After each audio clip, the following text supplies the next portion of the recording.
আমরা আজকে এসেছি নদিয়ার একটি বিখ্যাত রথযাত্রা মেলাতে।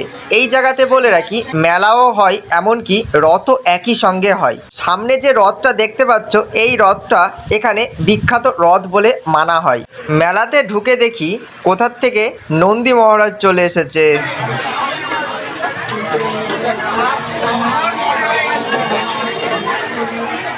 ট্যাটু করবে নাকি? কি করবো আমরা? কুবড়া করবো। Hello guys, hello guys.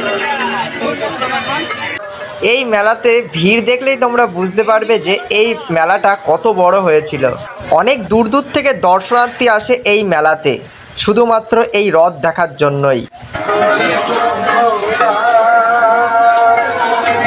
তোমরা আমার চ্যানেলে ভিডিও তো দেখছো, কিন্তু কেউ লাইক করছো না। তোমরা একটা লাইক করলে আমি মোটিভেট হই পরের ভিডিও বানানোর জন্য।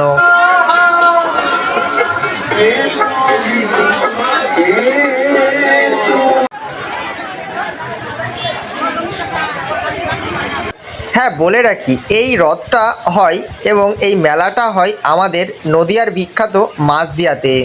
তোমরা যে রথটা দেখতে পাচ্ছ সামনে, এই রথটা নাকি মায়াপুর থেকে প্রত্যেকবার এই জায়গায় আসে। আমার চ্যানেলে এমন ভিডিও দেখতে আমার চ্যানেলটিকে সাবস্ক্রাইব করতে পারো।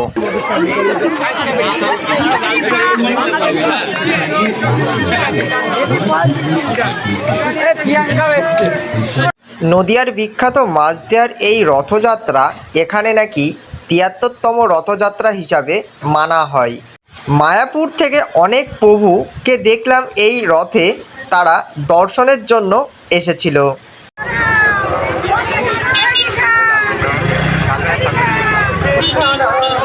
মেলার বাইরেই দেখলাম একটা মন্দিরও এখানে রয়েছে। এই মন্দিরটা যতসম্ভব মনে হচ্ছিল বজরংবলীর মন্দির। মন্দিরটা দেখে, সাজানোটা দেখে সত্যি বলতে খুবই ভালো লাগছিল।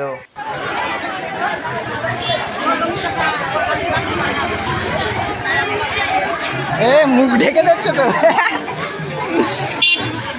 তোমাদের কার কার বাড়ি এই মাঝদিয়াতে তোমরা কমেন্টে কিন্তু জানিও।